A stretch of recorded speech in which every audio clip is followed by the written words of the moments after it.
ان دنوں میں لاہور کے قریب ایک چھوٹے شہر کے دارالامان کی نگران تھی جب میری ملاقات اس مصیبت زدہ لڑکی سے ہوئی تھی۔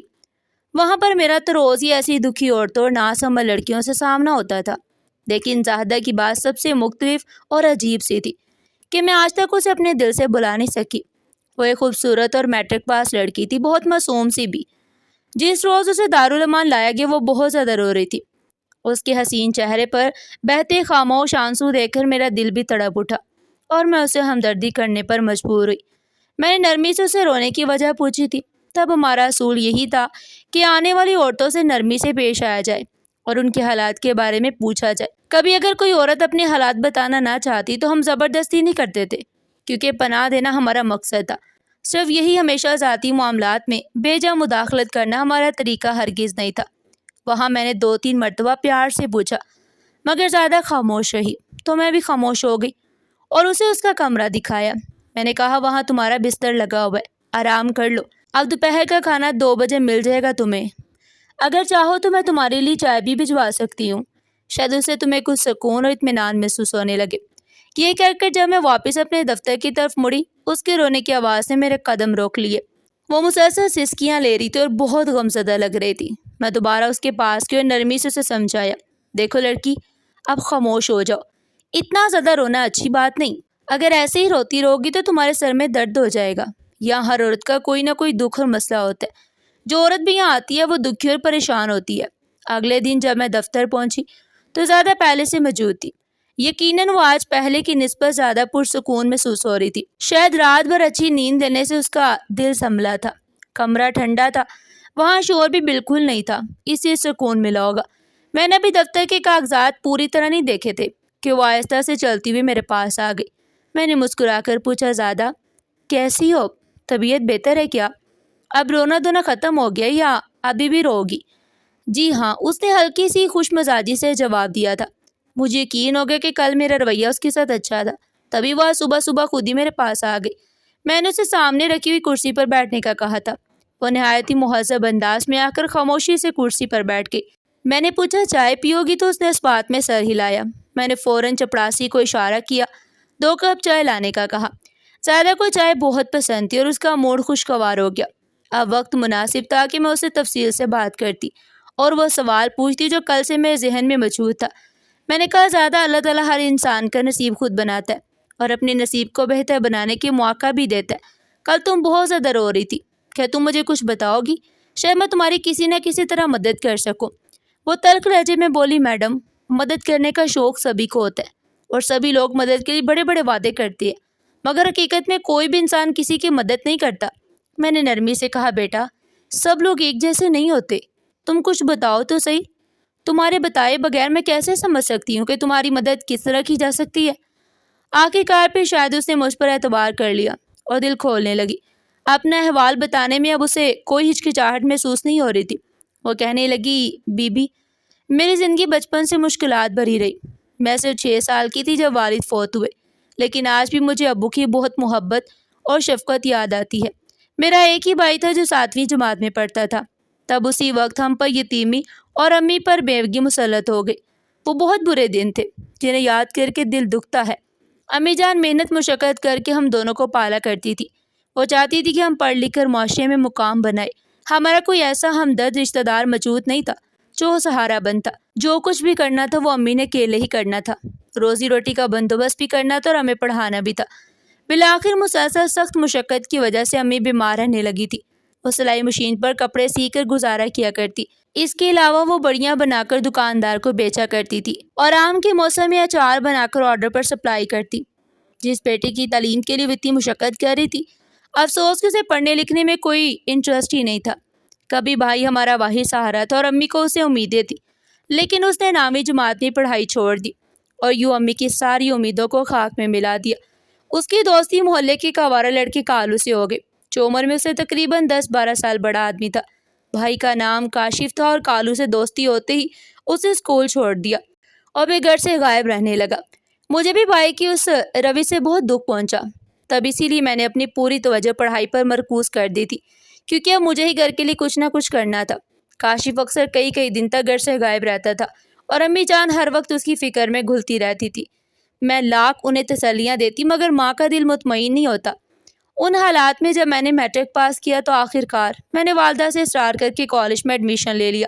حالانکہ ہماری آمدنی کا کوئی مستقل ذریعہ موجود نہیں تھا اس وقت بھی، مگر میں اس امید کے ساتھ کالج جایا کرتی تھی کہ اگر گریجویشن مکمل کر لی تو اچھی نوکری مل جائے گی اور میں اپنی امی کا اچھا علاج بھی کروا سکوں گی۔ صبح کالج جاتی تھی اور شام کو ٹیوشن پڑھایا کرتی تھی۔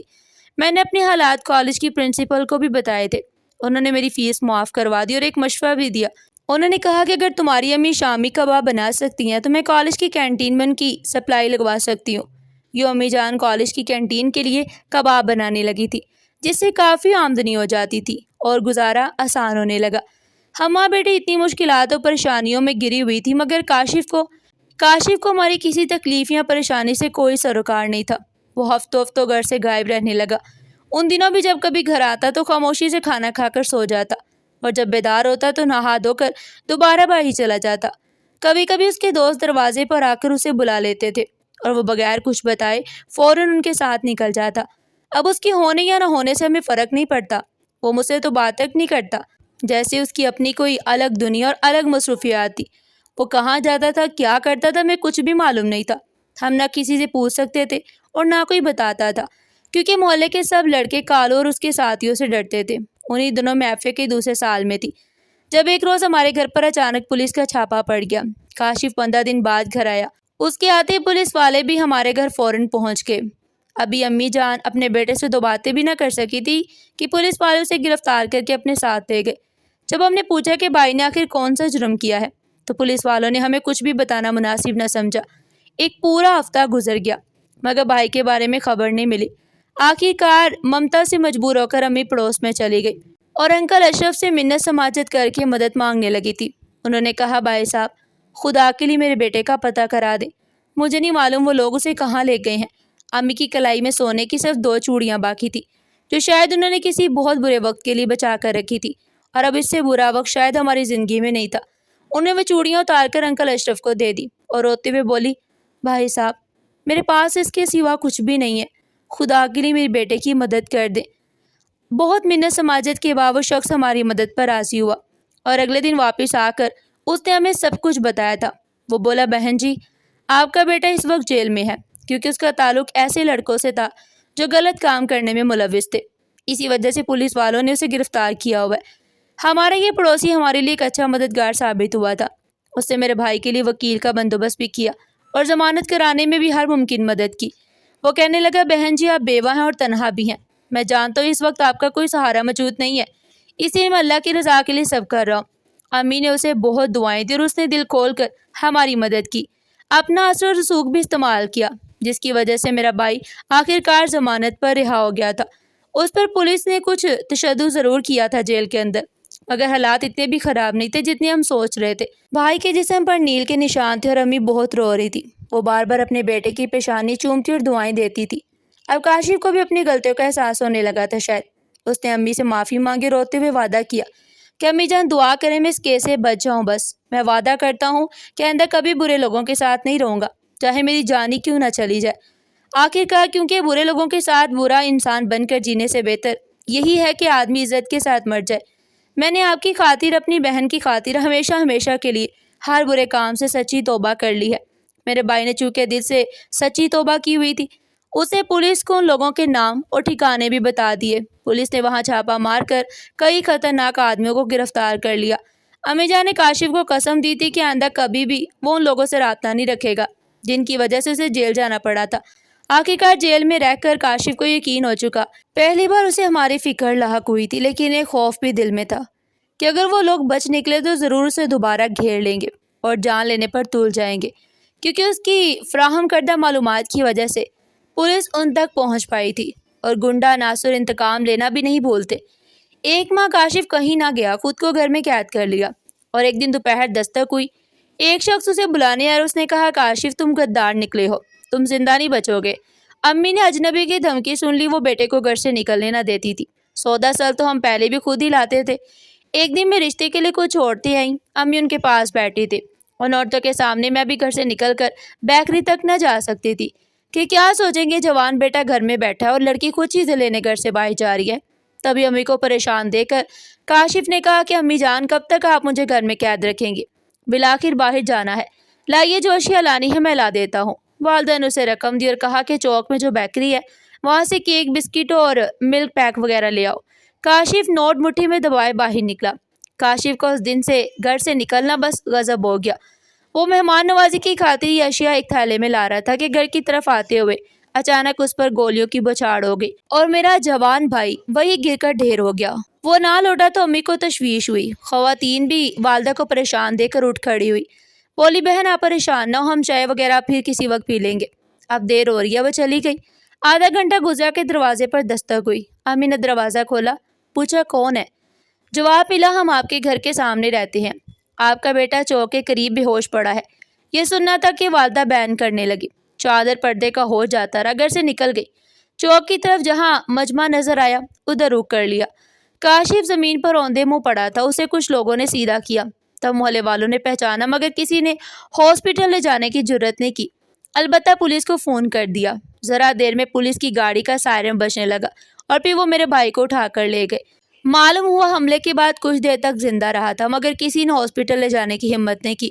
خون بہت بہہ گیا اور پھر موت واقع ہو گئی۔ ہر کوئی ڈرتا تھا کہ پولیس کا معاملہ ہے، دور ہی رہنا چاہیے۔ میرے بھائی کی جان چلی گئی۔ ماں یہ صدمہ نہ سہ سکی۔ ایک ہفتے بعد یہ اپنے بیٹے کے پاس چلی گئی۔ چند دن ہم سایہ خواتین ساتھ رہی، کبھی ایک پڑوسن آ جاتی تھی، کبھی دوسری، سب نے باری باری ڈیوٹی دی اور مجھے تنہا نہیں چھوڑا۔ آخر کار پڑوسی تھک گئے، کب تک ساتھ نبھاتے؟ ان کو اپنے بھی تو کام تھے۔ جس کالج میں پڑھتی تھی وہاں ایک لڑکا تھا جو 4th ایئر کا طالب علم تھا، مجھ میں دلچسپی لیتا تھا، کہتا تھا زیادہ تم مجھے اچھی لگتی ہو، اگر میرا انتظار کرو گی تو تم سے شادی کر لوں گا، لیکن ابھی نہیں کر سکتا، ابھی مجھے تعلیم مکمل کرنی ہے اور برسے روزگار ہونا ہے۔ اب اس جہاں میں بس وہی میری آخری امید تھا۔ میرے پاس اس کا فون نمبر تھا، میں نے اسے فون کیا اور اپنی ساری آپ بیتی سنا دی۔ جب میرے بھائی کے بارے میں تفصیل سنی تو کہا معاف کرنا زائدہ، میں تم سے شادی نہیں کر سکتا۔ جس گھر کے فرد کا تعلق ایک ایسے گروہ سے رہا ہو جو برے کاموں کے نتیجے میں قتل بھی کر دیا گیا ہو، میں اس گھرانے کی لڑکی سے شادی کیسے کروں گا؟ میرے گھر والے بھی راضی نہیں ہوں گے۔ اپنے خوابوں کے شہزادے کے منہ سے ایسی بات سن کر میرے کان بہرے ہونے لگے اور دل میں دھماکہ سا ہوا جیسے ابھی بند ہو جائے گا۔ پہلا صدمہ کم نہیں تھا کہ اب میں واقعی بالکل بے آسرا ہو کر رہ گئی۔ ہمارا مکان بھی کرائے کا تھا۔ اتنی پریشان تھی کہ ٹیوشن بھی نہ پڑھا سکتی تھی۔ کھانا پڑوسی دے جاتے تھے، کرایہ کہاں سے دیتی؟ مکان مالک مجھ پر گندی نظر رکھنے لگا۔ اس سے بچنے کے لیے کچھ سامان میں نے کرائے کے گودام میں رکھ دیا اور تھوڑا سا ضرورت کا کپڑا وغیرہ بیگ میں بھر کر پڑوس میں رکھوا دیا اور وہ مکان چھوڑ دیا۔ پڑوسی بھی مجھے رکھنے پر آمادہ نہیں تھے۔ تبھی اپنی ایک کلاس فیلو رقیہ کے گھر گئی۔ اس نے والدین سے اجازت دی کہ وہ مجھے اپنے گھر پناہ دے دیں۔ انہوں نے ایسا کرنا مناسب نہ جانا۔ رقیہ کے ماموں ایک سرکاری ادارے میں آفیسر تھے۔ ان کو فون کیا تو انہوں نے مشورہ دیا کہ جب تک اس بچی کا مناسب بندوبست نہیں ہوتا اسے دارالعمان بھجوا دیتے ہیں۔ میں نے کبھی دارالعمان دیکھا تک نہیں، صرف سنا تھا کہ یہ بے آسرا عورتوں کی پناہ گاہ ہے۔ طرح طرح کی باتیں بھی سنی تھی، لیکن یہاں آ کر جب آپ سے ملی تو خوف دور ہو گیا اور اب ثابت ہو گیا کہ جو سنا تھی یہ جگہ ویسی نہیں ہے، بالکل آپ جیسے نگران کے زیر سایہ ہم جیسی بے سہارا لڑکیوں کے لیے محفوظ جگہ۔ میں نے کہا زیادہ 5 انگلیاں برابر نہیں ہوتی، دنیا میں اچھے لوگ بھی ہیں جن کے دم سے نیکی کا بھرم قائم ہے، تم فکر نہ کرو، میں تمہارے لیے پوری کوشش کروں گی کہ کوئی پرسکون گھر، اچھا جیون ساتھی اور عزت کی زندگی ملے۔ میں روز زیادہ سے بات کرتی، تسلی دیتی اور اس کی زندگی میں خوشیاں لانے کا وعدہ کرتی۔ وہ مجھ پر مکمل اعتبار کرنے لگی تھی۔ مجھے دیکھ کر اس کی مایوس آنکھیں جگمگا اٹھی، شاید میں اس کی آخری امید تھی۔ ایک دن میرا بھائی مجھے لینے آیا، وہ دارالعمان کے باہر گاڑی میں بیٹھا ہوا تھا۔ میں نے فائلیں سمیٹی اور باہر نکلی۔ معلوم نہیں تھا کہ زیادہ اپنے کمرے کی کھڑکی سے مجھے جاتے دیکھ رہی ہے، شاید اس نے گاڑی میں بیٹھے میرے بھائی شاہزیب کو بھی دیکھ لیا تھا اور بھائی نے بھی اسے دیکھ کر پہچان لیا۔ راستے میں شاہزیب بھائی نے پوچھا کیا تمہارے دارالعمان میں کوئی زیادہ نامی لڑکی ہے؟ ہاں بھائی جان، مگر آپ یوں کیوں پوچھ رہے ہیں؟ اس لیے پوچھ رہا ہوں کہ لڑکی میرے کالج میں پڑھتی تھی، مجھے پسند بھی تھی، لیکن اس کا بھائی ایک ایسے گروہ کا کرندہ تھا جن کے ساتھ نام جوڑنا کچھ اچھا نہیں تھا، تو میں نے اس لڑکی کو اپنانے کا خیال دل سے نکال دیا۔ سمجھ گئی بھائی، زیادہ کا بھائی قتل ہوا ہے، تبھی آپ نے ارادہ بدلا تھا؟ ہاں، کیا تم جانتی ہو؟ جی بھائی جان جانتی ہوں، مجھے زیادہ نے ہر بات بتا دی، وہ آج بھی آپ کو نہیں بھولی، لیکن مجھے اس نے آپ کا نام نہیں بتایا۔ بھائی اس وقت اس کو سہارے کی ضرورت تھی، اس کے اس دنیا میں کوئی نہیں، آپ نے بھی ابھی تک شادی نہیں کی، آپ اس کو پسند بھی کرتے تھے، اب برسے روزگار ہے، کیوں نہ ہم اس بے سہارا لڑکی کا سہارا بن جائے؟ کیسی باتیں کرتی ہو؟ یہ کیسے ممکن ہے؟ کیوں ممکن نہیں ہے؟ امی ابو یہ نہیں مانیں گے کہ وہ بہو دارالمان سے اٹھا کر لائیں۔ میں کسی بھی طرح زیادہ کی زندگی میں خوشیاں لانا چاہتی تھی۔ میں نے امی ابو سے بات کی تو انہوں نے بھی صاف انکار کر دیا کہ خاندان والوں کو جب پتہ چلے گا تو بہت باتیں کریں گے۔ بھائی اب بھی زیادہ کو پسند تو کرتے تھے مگر شادی نہیں کرنا چاہتے تھے۔ انہی دنوں میرا رشتہ آ گیا، منگنی ہو گئی، شادی کی تاریخ طے ہو گئی۔ میں بہت پریشان تھی زاہدہ کے لیے۔ ایک دن میں بھائی اور امی ابو سب اکٹھے بیٹھے تھے۔ میں نے ان کے سامنے اپنی ایک فرمائش رکھ دی کہ جب تک بھائی کی شادی زیادہ سے نہیں ہوگی میں شادی نہیں کروں گی۔ امی ابو کسی بھی صورت ماننے کو تیار نہیں تھے۔ پھر میری آنکھوں میں آنسو دیکھ کر میری ماں نے مجھے سینے سے لگا لیا اور سب اس رشتے کے لیے خوشی سے مان گئے۔ چونکہ میں نے شادی کے بعد ملک سے باہر چلے جانا تھا اور وہ مجھے دکھی نہیں دیکھ سکتے تھے، اور مجھے بھی یقین تھا کہ میرے گھر والے اس رشتے کے لیے مان جائیں گے کیونکہ میرے والدین اور بھائی بہت ہی اچھے اور نرم دل کے تھے۔ بس وہ انکار اس وجہ سے کر رہے تھے کہ زیادہ کا کوئی اسٹیٹس باقی نہیں رہا۔ میں نے جب زیادہ کو بتایا کہ جس لڑکے سے تم شادی کرنا چاہتی ہو وہ میرا بھائی ہے اور اب تمہاری شادی اسی سے ہوگی، اس کی تو خوشی کی انتہا نہ رہی۔ خوشی کے مارے اس کے آنسو نہیں رک رہے تھے۔ میری امی ابو اسے اپنے گھر لے آئے اور ہم دونوں کی شادی ایک ساتھ ہوئی۔ میں نے وہاں سے استعفیٰ دے دیا۔ میرے سسر کی یہی شرط تھی کہ بہو نوکری چھوڑ دے کیونکہ ان کا بیٹا امریکہ کا شہری تھا۔ میری شادی کو 15 سال ہو چکے ہیں۔ امریکہ میں رہائش ہے۔ اپنے شوہر اور بچوں کے ساتھ خوش ہوں۔ امی اور ابو وفات پا چکے ہیں۔ بھائی اور زیادہ بھی بہت خوش ہے۔ 4 بچے ہیں ان کے۔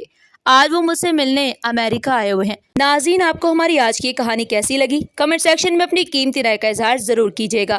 اس طرح کی مزید سبق آموز اور دلچسپ کہانیاں سننے کے لیے چینل کو سبسکرائب کریں، ویڈیو کو لائک کریں اور زیادہ سے زیادہ شیئر کریں۔ پھر ملتے ہیں ایک نئی اور سبق آموز کہانی کے ساتھ۔ تب تک کے لیے اپنا بہت سارا خیال رکھیے گا۔ شکریہ۔ اللہ نگہبان۔